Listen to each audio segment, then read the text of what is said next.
ఈరోజు చింతపల్లి విలేకరుల మిత్రులందరికీ పేరు పేరున నా హృదయపూర్వక నమస్కారం.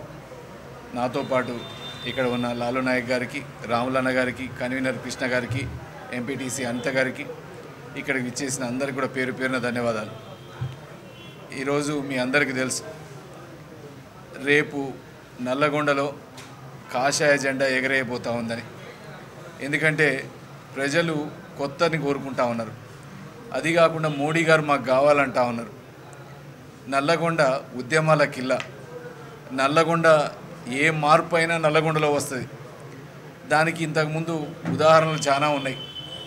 ఒకప్పుడు రావి నారాయణ రెడ్డి గారిని దేశంలోనే అత్యధిక మెజార్టీతో గెలిపించిన, మొత్తం సీట్లు కాంగ్రెస్కి వేసినా, మొత్తం సీట్లు బీఆర్ఎస్కి వేసినా, రేపు మళ్ళీ మొత్తం కూడా బీజేపీకి వేయబోతా ఉన్నారు.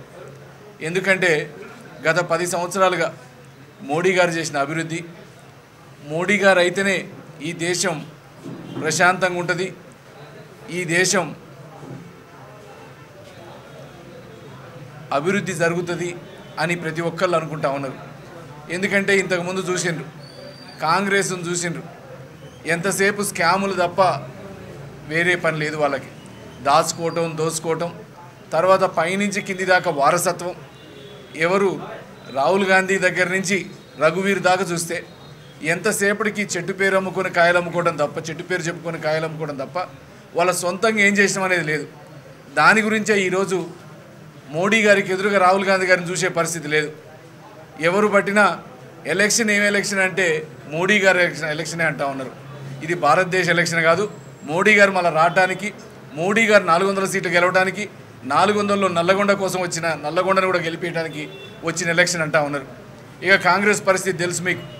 మొన్న అసెంబ్లీలో వాళ్ళు చెప్పిన అబద్ధాలే ఇవాళ వాళ్ళకి చెప్తా ఉన్నారు జనం.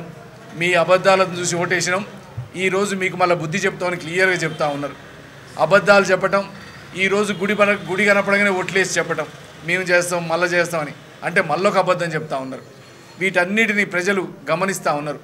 అది కాకుండా బీఆర్ఎస్ పరిస్థితి ఏమో రోజు రోజుకి దిగజారిపోతూ ఉంది. ఎందుకంటే ఈ ఎలక్షను నేషనల్ ఎలక్షను, ఎంతసేపటికి జాతీయ పార్టీలకు వేయాల ఓట్లని ఉంది, కానీ ప్రాంతీయ పార్టీలకు ఓటేసినా ఇక్కడ లేదు అక్కడ లేదు, దానివల్ల వచ్చేది లేదనుకుంటా ఉన్నారు ప్రజలు. కాబట్టి ఆలోచించండి, రేపు జరిగే ఎలక్షన్ క్యాండిడేట్ను చూడండి, మీకోసం ఎవరు పనిచేస్తారో చూడండి. నేను ఇంతకుముందు ఎమ్మెల్యేగా పనిచేసిన, నేను చేసిన పనిని కూడా కనుక్కోండి. హుజూర్ నగర్లో ఏ రకంగా పనిచేసిండు, ఎట్లా అందుబాటులో ఉంటాడని.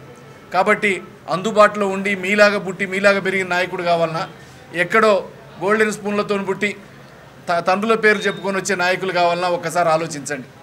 ఎందుకంటే ఈరోజు ఈ కాన్స్టిట్యున్సీకి ఉన్న సమస్యలు, పార్లమెంటరీ కాన్స్టిట్యున్సీకి సమస్యలు క్షుణ్ణంగా తెలిసినోడిని, దేశాలు తిరిగినోడిని, ఇక్కడికి వచ్చి ఎట్టి పరిస్థితిలో పనిచేయాలని వచ్చినోడిని. రేపు కృష్ణానది జలాన్ని మళ్ళీ పునరుద్ధరించాలన్నా, నదుల అనుసంధానం చేయాలన్నా, మన యువతకి 50,000 ఉద్యోగాలు కల్పనే ధ్యేయంగా పనిచేస్తామని చెప్పినాం. దానికి మొన్న కిరణ్ రిజిజు గారితో మాట కూడా ఇప్పించినాం. మన స్కిల్ సెంటర్లు పెడతామని, దాంతోపాటు ఇండస్ట్రియల్ క్యారిడార్ పెడతామని. వీటన్నిటినీ చేసే బాధ్యత మాది. ఎందుకంటే రేపు అధికారంలోకి వచ్చేది బీజేపీ, రేపు గెలిచేది బీజేపీ, రేపు అధికార పార్టీ వాళ్ళైతేనే ఇవన్నీ తీసుకురాగలుగుతారని మీకు అంతా తెలియజేస్తూ ఉన్నాం. దాంతోపాటు ఎవరైతే అతి కష్టపడతా ఉన్నారో, ఇలా మన రూరల్ కాన్స్టిట్యున్సీలో రైతు కూలీలు లేక దాదాపు 50, 60, 100 కిలోమీటర్లు పత్తికి మిర్చికి పోతా ఉన్నారు. వాళ్ళందరినీ రకరకాల లోన్లు, విశ్వకర్మలు అయితేంది, ముద్రలు అయితేంది, వాళ్ళ మీద వాళ్ళు నిలబడేటట్టు ఈరోజు బీజేపీ మేనిఫెస్టో కూడా అదే. యువత, మహిళ, రైతు, పేద, ఈ నలుగురిని అభివృద్ధి చేయడమే ఈరోజు మన బీజేపీ మేనిఫెస్టో. దాని ప్రకారం నేను కష్టపడి పనిచేస్తాం.